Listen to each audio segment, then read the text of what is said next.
வணக்கம் ஜெயஹிந்த்.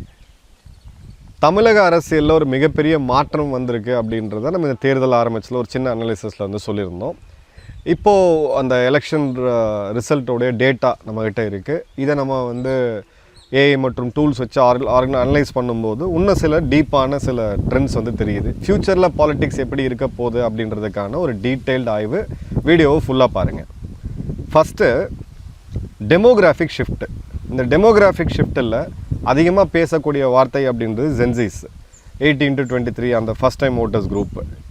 இது வந்து ஸ்ட்ராங்காக பார்த்திங்கன்னா டிவிகேக்கு போயிருக்கு, டிஎம்கே ஏடிஎம்கேக்கு வீக்காக போயிருக்கு. 24 to 29 அதாவது யூத் இளைஞர்கள்னு நம்ம சொல்லுவோம். இதுவும் டிவிகேக்கு ரொம்ப ஸ்ட்ராங்காக போயிருக்கு, டிஎம்கே மற்றும் இவங்களுக்கு வீக்காக போயிருக்கு. 30 to 39 யங் ப்ரொஃபஷ்னல்ஸ் இந்த இதில் பார்த்திங்கன்னா இதுவும் டிவிகேக்கு வந்து ஸ்ட்ராங்காக போயிருக்கு, டிஎம்கேக்கு ஓரளவுக்கு மாட்ரேட்டாக அந்த சப்போர்ட் இருக்குது, ஏடிஎம்கேக்கு வீக்காக இருக்குது. 40 to 49 இதுதான் கோர். ஏன்னா இந்த இடத்துல தான் மக்கள் கணிசமான பேர் இருக்காங்க. இது டிவிகேக்கு மாட்ரேட்டாக போயிருக்கு, டிஎம்கேக்கு ரொம்ப ஸ்ட்ராங்காக போயிருக்கு, ஏடிஎம்கேக்கு மாட்ரேட்டாக போயிருக்கு. 50 வயசுக்கு மேலே 60 வயசுக்கு மேலே வயது முதிர்ந்தவர்கள் மற்றும் மூத்த குடிமக்கள் நம்ம சொல்லக்கூடிய சீனியர் சிட்டிசன்ஸ் டிவிகேக்கு வீக்காக இருக்குது, டிஎம்கேக்கு ஸ்ட்ராங்காக இருக்குது, ஏடிஎம்கேக்கும் ஸ்ட்ராங்காக இருக்குது. இந்த 18 to 30 ஏஜ் குரூப் அப்படின்றது 40% ஓட்டர்ஸ். இதில் இந்த அபவ் 30 அப்படின்றது பார்த்திங்க அப்படின்னா ட்ரெடிஷ்னல் வேல்யூஸில் ஓட்டு போட்டிருக்காங்க. மணி ஒரு ஃபேக்டராக இருக்குது, ரிலீஜன் ஒரு ஃபேக்டராக இருக்குது, கேஸ்ட் ஒரு ஃபேக்டராக இருக்குது, இது எல்லாமே. அதே மாதிரி ஜெண்டர் டைனமிக்ஸ் எடுத்தோம் அப்படின்னா ஒரு உமன் ஏஜ்டு 20 to 49 இந்த ஏஜில் இருக்கக்கூடியவங்க 18லேருந்து ஆல்மோஸ்ட் 49 பார்த்திங்கன்னா கணிசமான அளவுக்கு டிவிகேக்கு போயிருக்காங்க. ஸோ டிஎம்கே ஏடிஎம்கே இவங்க ரெண்டு பேரும் கடைசியாக ஒரு 30 வருடமாக எடுத்துக்கிட்டு இருந்த இந்த வெல்ஃபேர் பாலிட்டிக்ஸ், இலவசமாக டிவி, இலவசமாக மிக்சி, இலவசமாக கிரைண்டர், பெண்களுக்கான உரிமை தொகை, கல்யாணத்துக்கு தாலிக்கு தங்கம், இந்த மாதிரியான எந்த திட்டமுமே இந்த இடத்துல பெருசாக வேலைக்கு ஆகலை அப்படின்றத பார்க்குறோம். அடுத்தது நம்ம கேஸ்ட் கம்யூனிட்டி பிரேக்டவுன். பியூராக இது வந்து டேட்டாக்காக மட்டும்தான் நான் பேசுகிறேன். ஓபிசி மற்றும் பேக்வேர்டு எடுத்தீங்க அப்படின்னா இதில் அவங்களுக்கு டிவிகேக்கு ஒரு பெரிய கெயின் வந்து இருக்கக்கூடியதை நம்ம பார்க்க முடியுது. அதே மாதிரி பார்த்தீங்க அப்படின்னா எஸ்சி மற்றும் எஸ்டி பிரிவில் கணிசமான அளவுக்கு டிவிகேக்கு கெயின் இருக்குது, ஃபார்வர்ட் கேஸ்ட்லேயும் ஓரளவுக்கு டிவிகே கெயின் இருக்குது அப்படின்றத பார்க்குறோம். ரிலீஜியஸ் மைனாரிட்டிஸ்ன்னு சொல்லக்கூடிய முஸ்லீம்ஸ், கிறிஸ்டியன்ஸ் இவங்க எல்லாருடைய ஓட்டுமே ஸ்ப்ளிட் ஆகி ஒரு கணிசமான அளவுக்கு டிவிகேக்கு போயிருக்கு அப்படின்றத பார்க்குறோம். அர்பன் ரூரல் டிவைட் எடுத்தோம் அப்படின்னா சென்னை, கோயம்புத்தூர், மதுரை இந்த போன்ற அர்பன் நகரங்கள் எல்லாமே கம்ப்ளீட்டாக டிவிகே டாமினேட் பண்ணியிருக்கிறாங்க. ரூரல் ஏரியாவில் டிஎம்கே டெல்டாவில் ஓரளவுக்கு ஸ்ட்ராங்காக இருக்காங்க, ஏடிஎம்கே நார்தன் தமிழ்நாட்டில் ஸ்ட்ராங்காக இருக்கிறாங்க. சில மாவட்டங்களில் டிவிகே இல்லவே இல்லை. ஸோ இது என்ன சொல்லுது அப்படின்னு பார்த்தீங்கன்னா சென்னை, கோயம்புத்தூர், மதுரை, திருச்சி போன்ற மாநகரங்களில் ஏன் இந்த ட்ரெடிஷ்னல் பார்ட்டிஸ் வின் பண்ணல, ஒரு புது பார்ட்டி வின் பண்ணுதுன்னா 3 முக்கியமான ரீசன். யங்ஸ்டர்ஸ் அதிகமாக இருக்கிறாங்க, அவங்களோட ஆஸ்பிரேஷன்ஸ் அப்படின்றது வேறு. பெண்கள் அதிகமாக வேலைக்கு போகக்கூடிய இடங்கள், பெண்களுடைய பாப்புலேஷனுமே கணிசமான அளவுக்கு அதிகமாக இருக்குது. 3வது ரொம்ப ரொம்ப முக்கியமான விஷயம் என்ன அப்படின்னு பார்த்தீங்கன்னா இவங்களோட தோல்விக்கு மிக முக்கியமாக பார்க்கப்படுறது அந்த இவங்க நடத்தின கார்ப்பரேஷன், இவங்க ஆட்சி நடத்தின லட்சணம். ரோடில் ஆரம்பிச்சு நீங்கள் காலையில் வீட்டை விட்டு எந்திரிச்சு வெளியில் வரீங்க, முதல்ல நீங்கள் கால் வைக்கிறது அப்படின்றது ரோடு. அந்த ரோடை வந்து மேனேஜ் பண்ணுறது யார்? கார்ப்பரேஷன். நீங்கள் நேரத்தோட கார்ப்பரேஷன் தான் மேனேஜ் பண்ணுறாங்க. அதன் பிறகு அந்த ரோடு கண்டிஷனை தாண்டி ஒருத்தன் இன்றைக்கி வந்து இளைஞன் வந்து பைக் ஓட்டுறான், பைக் ஓட்டும் போது அவன் ஜொமேட்டோவில் ஒர்க் பண்ணி சம்பாதிக்கக்கூடியதில் அந்த பாட்டோலாக பார்த்து பள்ளம் மேட்டில் வளைச்சி எந்த ரோட்டில் பள்ளம் இருக்குன்னு கால்குலேட் பண்ணி ஸ்பீட் பிரேக்கரை கால்குலேட் பண்ணி அவன் உளுந்து எந்திரிச்சு போய் வீட்டுக்கு திரும்பக்கூடிய ஒரு சூழ்நிலை தான் இன்றைக்கி எல்லா நகரங்கள்லையுமே இருக்குது. 2வது பெண்களுக்கான பேசிக், அதாவது குடும்பத்துக்கான பேசிக் சுகாதாரமாக இருக்கட்டும், இல்லை குப்பையாக இருக்கட்டும், இதெல்லாம் வந்து இவங்க ரொம்ப கேவலமாக மேனேஜ் பண்ணது மட்டும் இல்லாமல் மோஸ்ட் கரப்டட் பாடிஸாக இன்றைக்கி வந்து கார்ப்பரேஷன் மக்களால் பார்க்கப்படுது. ஸோ அதுதான் இந்த இடத்துல ஒரு மிகப்பெரிய தாக்கத்தை இங்கே கொடுத்துருக்கு. இவங்க 2 பேரையும் தூக்கி போடணும் அப்படின்னு சொல்லி மக்கள் வந்து ஓட்டு போட்டிருக்காங்க. அதே மாதிரி பார்த்தீங்க அப்படின்னா எல்லாருமே இந்த டிஎம்கே சைடில் இருக்கக்கூடிய சில பேர் எங்கிட்ட நண்பர்கள் சொல்கிறது, இவ்வளோ ஸ்கீம்ஸ் நாங்கள் கொண்டு வந்தோம், மகளிர் உரிமை தொகையெல்லாம் கொண்டு வந்தோம்ட்டு. இந்த ஒரு ஸ்கீமு இன்னொரு கட்சி 3000 ரூபா, இது வந்து ஏலம் போடுறீங்க நீங்கள் பேசிக்கலாக. ஒருத்தர் 1000 ரூபா, இன்னொருத்தர் 3000 ரூபா, ஒருத்தர் மிக்ஸி, ஒருத்தர் கிரைண்டரு, ஒருத்தர் தாலிக்கு தங்கம், ஒருத்தர் வந்து ஸ்கூலுக்கு போனால் தங்கம், இல்லை காலேஜுக்கு போனால் தங்கம், இல்லை கல்யாணத்தில் இது, தாய் மாமா சீரு, சித்தப்பா சீரு, அப்பா இதுன்னு சொல்லி இது எல்லாமே லெவலுக்கு மேலே பண்ணிங்கன்னா அந்த ஃபட்டிக் வந்து வந்துடும். ரொம்ப தெளிவாகவே கிளியர் கட்டாக வந்திருக்கு அப்படின்றத பார்க்குறோம். ரெண்டாவது, இப்போது வே ஃபார்வர்டு. இதை நம்ம ஒரு ஃபஸ்ட் ஒரு 5 நிமிஷம் அனாலிசிஸ் பார்த்தோம். ஓட்டெல்லாம் எப்படி ஷிஃப்ட் ஆகிருக்கு அப்படின்ட்டு எலெக்ஷன் கமிஷனோட டேட்டா ஓரளவுக்கு பேஸ் பண்ணி. இப்போது இந்த ஜென்சி ஃபினாமினாவை வச்சு வெற்றி பெறக்கூடிய கட்சிகள் இனி வரக்கூடிய காலங்களில் அவங்க என்ன ஃபேஸ் பண்ணுவாங்கன்னு பார்த்தீங்கன்னா, இந்த ஜென்ரேஷன் டிரான்சாக்ஷனல். இந்த 30+ இருக்கிற மாதிரி இந்த கட்சிக்காக நான் போடுவேன், இந்த தலைவருக்காக நான் போடுவேன், பரம்பரையான இந்த கட்சிக்கு தான், ரெட்டலைக்கு தான் போடுவேன், சூரியனுக்கு தான் போடுவேன், தாமரைக்கு தான் போடுவேன்.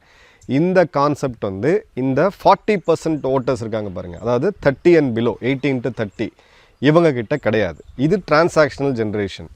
ஸோ இந்த எலெக்ஷனில் நீங்கள் என்ன மேஜிக் பண்ணி ஜெயிச்சிங்களோ அதே மேஜிக்கை நீங்கள் அடுத்த முறை பண்ணி ஜெயிக்கணும் அப்படின்னு பார்த்தீங்கன்னா மேபி அதில் ஒரு 15-20% சக்ஸஸ் லாயலிட்டி இருக்குமே தவிர அதை தாண்டி இருக்காது.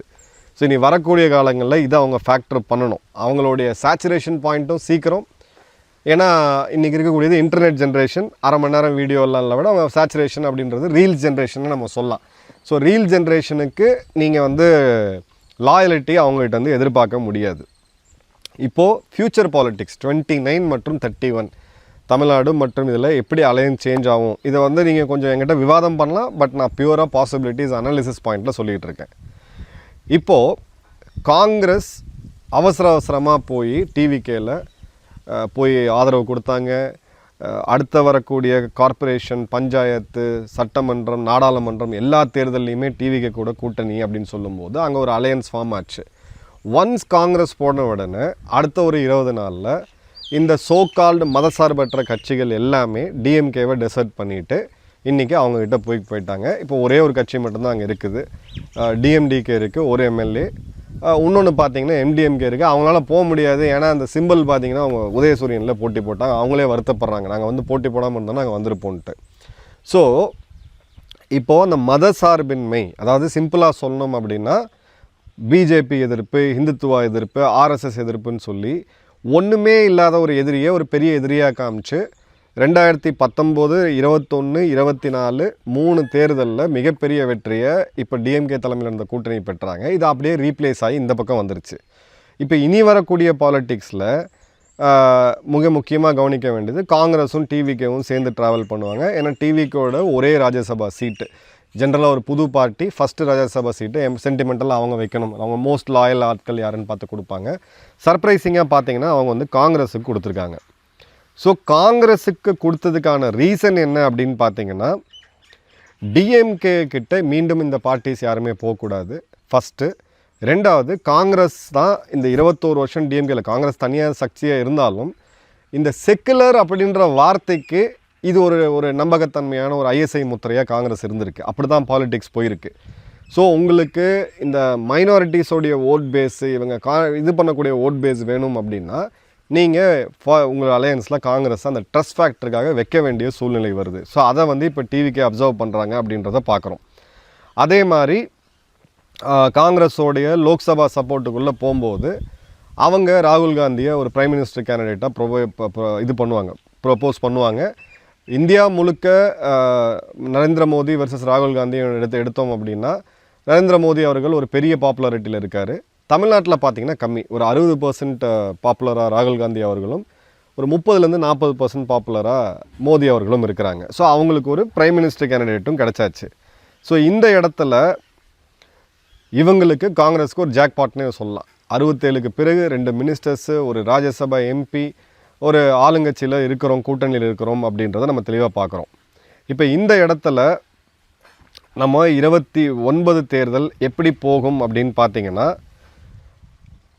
டிஎம்கேவும் காங்கிரஸும் ரீஅலைன் ஆகுமா அப்படின்ற கேள்விக்கு 10% தான் சான்சஸ் இருக்குது. அதை வந்து டிவிக்கே விட மாட்டாங்க. அவங்க ஸ்ட்ராட்டஜிக்காக அந்த இடத்த ஆக்குப்பை பண்ணிட்டாங்க. டிஎம்கேவை ஐசோலேட் பண்ணணும் அப்படின்ற பாயிண்டில் அவங்க இருப்பாங்க. அப்போது டிஎம்கே இப்போ இருக்கக்கூடிய 25%லேருந்து அவங்க தனியாக கண்டெஸ்ட் பண்ணி பிரைம் மினிஸ்டர் ஃபேஸ் இல்லாமல் இந்த சோகால்டு செக்குலர் முத்திரையான காங்கிரஸ் மற்றும் அவங்களுடைய கம்யூனிஸ்ட் கூட்டணி கட்சிகள்லாம் இல்லாமல் தனியாக ஒரு எலெக்ஷனை ஃபேஸ் பண்ணாங்கன்னா ஆப்வியஸாக அவங்க வந்து இந்த 24% ஸோ ஓட்டில் அவங்களுக்கு இந்துக்கள் ஓட்டு தான் அதிகமாக இருக்குது.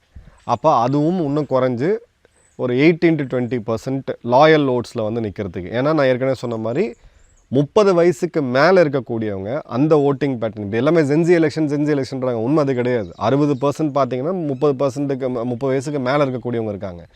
அந்த லாயல் ஓட்டை இவங்க ரீட்டைன் பண்ண முடியும், ப்ரொவைடட் அவங்க நல்ல எதிர்க்கட்சியாக ஃபங்க்ஷன் பண்ணாங்கன்னா. ஸோஃபார் அவங்க பண்ணிட்டு தான் இருக்காங்க. இப்போ இதில் வெற்றியாளர் யார்?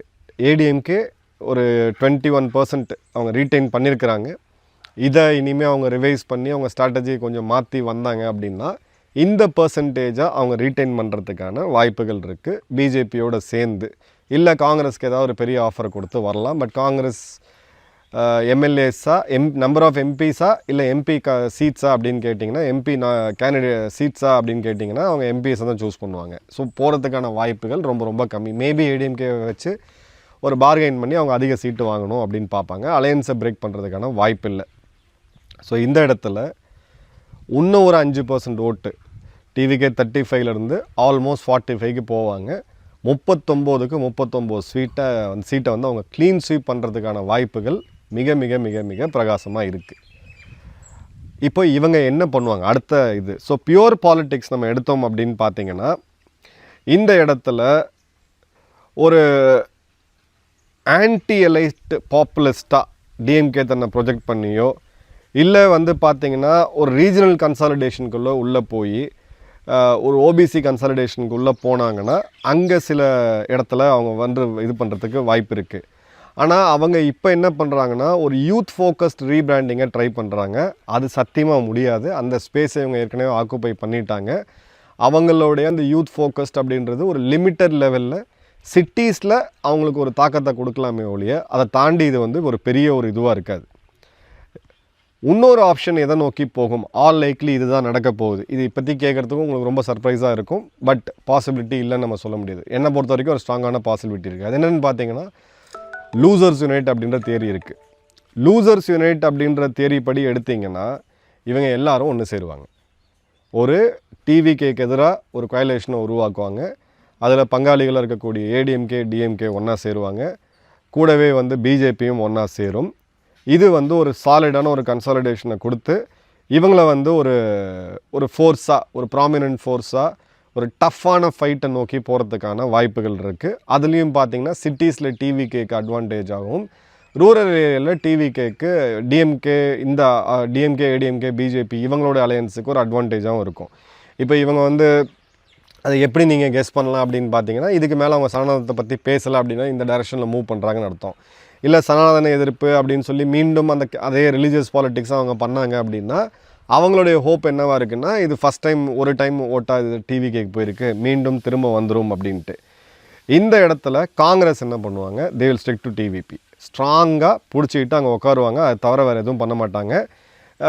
நடுவில் கொஞ்சம் டிஎம்கே கூட ஃப்ரெண்ட்லியாக இருக்க மாதிரி இல்லை ஏடிஎம்கே கூட ஃப்ரெண்ட்லியாக இருக்க மாதிரி ஒரு கார்டு ப்ளே பண்ணுவாங்க. அது பேசிக்கலாக அவங்களோட சீட்ஸை வந்து இன்க்ரீஸ் பண்ணுறதுக்கு. இப்போ இந்த இடத்துல லோக்சபா எலெக்ஷன்ஸ் அப்படின்னு போகும்பொழுது லூசர்ஸ் யுனைட் அப்படின்ற இந்த தியரி ரொம்ப இதுவாக போகுது. இப்போது $1 மில்லியன் கொஸ்டின் என்ன அப்படின்னு பார்த்தீங்கன்னா அண்ணாமலை அவர்கள் அவர் தனி கட்சி. இப்போ இந்த இடத்துல வரும்போது இது எப்படி ஒர்க் ஆகும் அப்படின்னு பார்த்தீங்கன்னா எல்லா சைட்லும் இருக்கக்கூடிய urban educated voters, first time voters, அதாவது அதே நம்ம சோகால் ஜென்சின்னு சொல்லக்கூடிய அதே டெமோகிராஃபிக் ப்ராக்கெட்டு. செகண்டு அந்த 18 to 20 to 29 13 சொல்லக்கூடிய அந்த யங் ப்ரொஃபஷனல்ஸ் ப்ராக்கெட்டு. இதில் அவருக்கு ஒரு கணிசமான அளவுக்கு ஒரு ஆப்பர்ச்சுனிட்டி இருக்குது. 30 to 39 யங் ஒர்க்கிங் ப்ரொஃபஷனல்ஸு இதுலேயும் அவருக்கு ஒரு பெரிய ஆப்பர்ச்சுனிட்டி அப்படின்றது இருக்குது. 40 to 60 அப்படின்னு பார்த்தீங்கன்னா சித்தாந்த ரீதியாக எங்களுக்கு வந்து அதாவது குறிப்பாக ஹிந்துஸோட ஓட் பேஸு இதில் ஒரு கணிசமான அளவுக்கு ஒரு பாப்புலாரிட்டி இருக்குது, இப்போ பாசிபிலிட்டி இருக்குது. ஒரு ஓபிசி கம்யூனிட்டியிலிருந்து வரதுனால இந்த 60+ பாப்புலேஷன்லேயுமே ஓரளவுக்கு அவருக்கு வந்து வரத்துக்கான வாய்ப்புகள் இருக்குது. இப்போ இந்த இடத்துல யாராவது எலெக்ஷனை ப்ரெடிக்ட் பண்ண முடியுமா அப்படின்னு கேட்டிங்கன்னா கண்டிப்பாக முடியாது. ஏன்னா ரீஜனல் டைனமிக்ஸ் அப்படின்றது இருக்குது. இன்னும் சில டேட்டாஸை நம்ம எடுத்துக்கிட்டு இருக்கோம், டேட்டா பேஸ் அனலைசிஸ் நம்ம கொடுக்கலாம். பட் ஓவராலாக 29ல் லூசர்ஸ் யுனைட் அப்படின்ற அந்த பாயிண்ட்டுக்கு போகிறதுக்கான வாய்ப்புகள் ரொம்ப ரொம்ப அதிகமாக இருக்குது. ஒருவேளை டிஎம்கே இது ஒன் டைம் தான், நாங்கள் இதை வந்து வேறு மாதிரி பில் பண்ணுவோம் அப்படின்னு சொல்லிட்டு போனாங்கன்னா இது ஒரு 5% மாறத்துக்கான வாய்ப்புகள் இருக்குது. இல்லை இந்த ஆட்சி ரொம்ப மோசமாக போய் இன்கம்பன்சி அதிகமாகி கூட இருக்க கூட்டணி கட்சிகள்லாம் வேண்டாம் நம்ம டிஎம்கே கூடயே போயிடலாம் அப்படின்னு அந்த மாதிரி முடிவு எடுத்தால் இந்த ஈக்குவேஷன் திரும்பவும் கொஞ்சம் மாறுறதுக்கான வாய்ப்புகள் இருக்குது. பட் இது வந்து ட்ரை கார்னராக வந்து லூசர்ஸ் யுனைட்னு சொல்லி இவங்க எல்லாருமே ஒன்றா வந்து அதே மாதிரி வெற்றி பெற்ற கட்சி அவங்களுடைய ஸ்ட்ராங் அலையன்ஸ் நின்று மூணாவதாக ஒரு தனிப்பட்ட ஃபோர்ஸ் வரும்போது அதுலேயுமே பார்த்தீங்க அப்படின்னா அந்த டிவிகே காங்கிரஸ் இந்த அலையன்ஸுக்கு தான் ஒரு ஹெட்ஜ் அப்படின்றது இருக்குது. 31 எப்படி போகுது அப்படின்றத 29 பேஸ் பண்ணி பார்க்கலாம். பாலிட்டிக்ஸ் கம்ப்ளீட்டாக சேஞ்ச் ஆகிருக்கு. இதில் இவங்க 2 பேரும் எதிர்ப்பூர்வமாக நின்னாங்க. இதெல்லாமே வந்து பார்த்தீங்க அப்படின்னா என்னை பொறுத்த வரைக்கும் ஒரு அவுடேட்டட் இதை தான் பார்ப்பேன். இந்த எலெக்ஷனில் எப்படி மக்கள் ஓட்டு போட்டிருக்காங்கன்றதை பொறுத்து தான் இனி ஃப்யூச்சர் எலெக்ஷனை நெக்ஸ்ட் எலெக்ஷனை நீங்கள் ப்ரெடிக்ட் பண்ண முடியுமே தவிர 70-80 எப்படி நடந்துச்சு, 90களில் எப்படி நடந்துச்சு, 96ல் எப்படி நடந்துச்சுன்னா அன்றைக்கி இருந்த கால சூழ்நிலை வேறு, அன்றைக்கி இருந்த டெமோகிராஃபி வேறு, அன்றைக்கி இருந்த ஆஸ்பிரேஷன்ஸ் வேறு. இதே இந்திய எதிர்ப்பை வச்சு தான் டிஎம்கே வந்தாங்க. இந்திய எதிர்ப்பை யார் பண்ணாங்க? அன்றைக்கி இருந்த ஜென்சிஸ் பண்ணாங்க, அன்றைக்கி இருந்த இளைய தலைமுறையினர் பண்ணாங்க. அவங்க ஒரு எலைட் காங்கிரஸ் ஒரு பழமைவாத கட்சியாக பார்த்தா அவங்க ஒரு புது பாலிட்டிக்ஸை முன்னெடுத்தாங்க. ஸோ இந்த ஜென்சி ஃபினாமினா இதை ஓவர் ஹைப் பண்ணுறாங்க. இது ஒன்றுமே கிடையாது. யங்கர் ஜென்ரேஷன் ரெஸ்ட்லெஸ்ஸாக இருப்பாங்க. அவங்கள வந்து கொஞ்சம் அந்த அவசரம் அப்படின்றது இருக்கும். அதே மாதிரி கொஞ்சம் கோபம் அதிகமாக வரும். ஸோ தூக்கி போட்டு வேறு ஆப்ஷனை கொண்டு வரதுக்கு ஆல்டர்னேட்டை எக்ஸ்ப்ளோர் பண்ணணும்னு பார்க்கக்கூடிய ஒரு ஜென்ரல் தன்மை தான் இது. வந்து பெரிய ஜென்ரேஷனல் ஷிஃப்டெல்லாம் அப்படின்னு பார்த்தீங்கன்னா என்னை பொறுத்த வரைக்கும் கிடையாது. உங்களுடைய கமெண்ட்ஸை மறக்காமல் கமெண்ட் பாக்ஸில் போடுங்க. நன்றி, வணக்கம், ஜெயன்.